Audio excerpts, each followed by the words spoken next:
it all basically started back in the day with an attempt to put audio in a digital platform such that you could get it from place to place and get away from having giant copper snakes that were a pain in the butt. So kind of the first round of that were what I call point-to-point protocols. So you had things like AES-50, which was a big Midas protocol, still is, that was essentially designed to be a snake replacement. It was, a point-to-point, this box connects to this box, these channels go to these channels, closed system, nothing else is in there. Then we started to want to address things more in a natural networking way, where it's like, no, I don't want to just go from here to here, but I want to go from here to here and also include this third piece of equipment or this fourth piece of equipment and network channels between those things. And that got more complicated. A big early version of that was ether sound, which was a protocol that was specifically designed to do audio over Cat5 cables, but to multiple points and be networked. But it was, again, completely proprietary.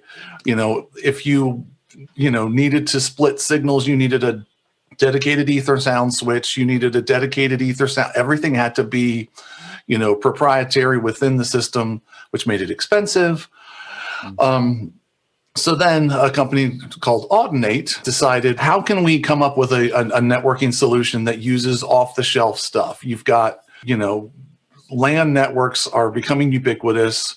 You can get very, very high-quality equipment at very inexpensive costs because, economies of scale. Companies like Cisco and others are making, millions of switches, Netgear making millions of switches, and so we can get those for super cheap. Can we use the same topology, the same protocol, and ship audio over it? And that's where the Dante protocol came from. And that's now become very common and very ubiquitous. And it works really well. I live most of my life in the Dante world, but one of its primary weaknesses is the same thing as its strength. It's leveraging an existing network concept that was not designed for real-time audio. A standard LAN is not designed for real-time audio. It's designed for data transfer.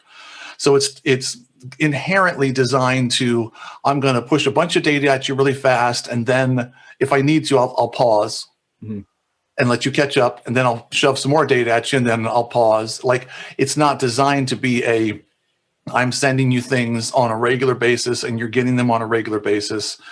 And you'll hear the concept of clocking a lot when you start talking about Dante networks, and you'll hear the concepts of latency a lot because the Dante protocol kind of jumps through a significant number of hoops in order to keep this audio stream going in a consistent, clocked, linear, real-time way, even though the network it's really running on isn't inherently designed for that. And so then the kind of answer for that's another current standard is AVB.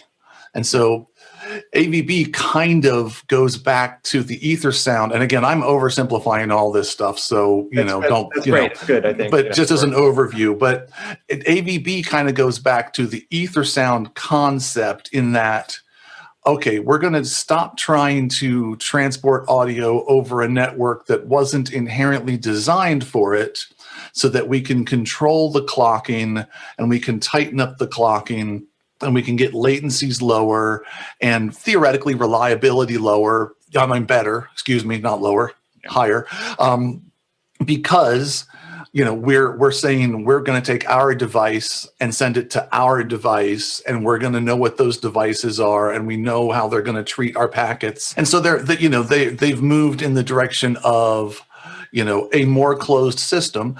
The disadvantage is, again, now, I need an AVB switch in order to switch my signal from here to, it's no longer a $40 item I can get from Best Buy. Yeah. I want to just be able to plug it in and it works. Well, no, it can be a little bit more complicated. Right.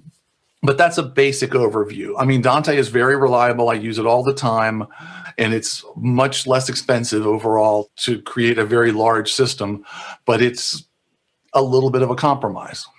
Are there distance problems with any of these that you know of, like running, AVB more than a few hundred feet or MADI more than a few hundred feet? Actually, MADI is the one that I skipped, so I apologize for that. MADI is a point-to-point protocol, much like AES-50.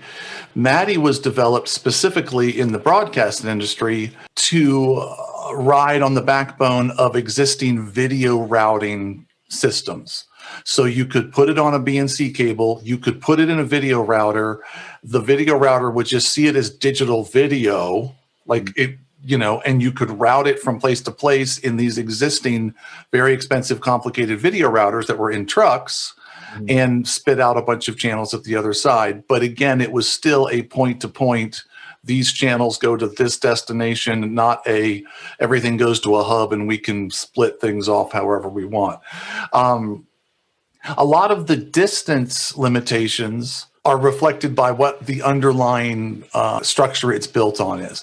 So, a traditional data LAN network on a Cat5e cable or a Cat6 cable, general rule is anything past about 100 meters, anything past about 300 feet, you're starting to get into risky land as far as how well it's going to work.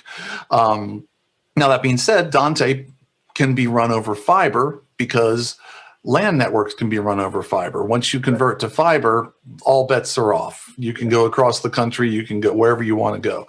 MADI's a similar thing in that, SDI signals, traditional digital video signals, are, again, depending on the cable, depending on a lot of different variables, it's about 300 feet. And then you're starting to, you're starting to push your luck a little bit. Right. And then you want to get into some sort of a fiber thing. So it's a very rough rule of thumb, but in general, with almost any of these, in fact, I think AES-50 is the same way. 100 meters, 300 feet, up to that point with good wire, you can transport things over copper fairly easily. Once you get past that point, if you're starting to look at fiber or some kind of repeater system or some kind of other solution. That's about how long our cable runs are for front of house in arenas, about 350 feet. And even in a traditional like touring arena world, you can have a B stage that's out in the middle of the floor. You can have, front of house in a different position. You could have monitors in a different position. You could have, feeds that have to go to a record system that might be a broadcast console that's on the other side of the building.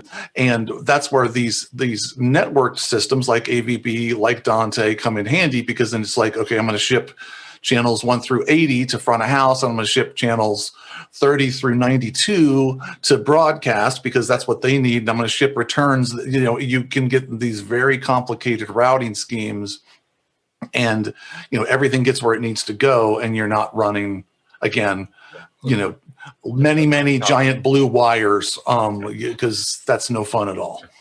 So where do you see the protocols going from here on out? I mean, do you see something like along the lines of Dante, or like a beefed up Dante kind of taking over everything? I know the audio world is kind of strange with protocols. Things take a long time to develop, and there's a lot of people that have different interests in what succeeds. But one of my favorite sayings is that the greatest thing about standards is that there's so many of them.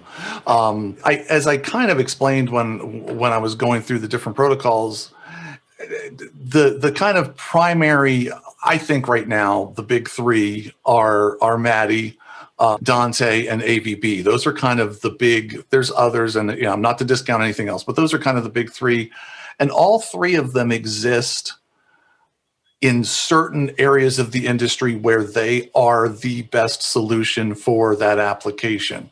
Consequently, I don't really see any single one of those completely supplanting the others, because, there's, thousands of video trucks out there and thousands of video control systems that have, tens of millions of dollars worth of video routing gear, and MADI just works through them very easily. Why would you change? Why would you go to something different and add a whole bunch of other infrastructure? Dante, works fantastically with existing network systems that are already there, but has some latency issues that for other applications can turn into a much bigger deal. And, at the very highest level, if I'm building a mixing console and a stage rack, I want to make absolutely certain that the signal goes where it needs to go as fast as possible, lowest possible latency, best control.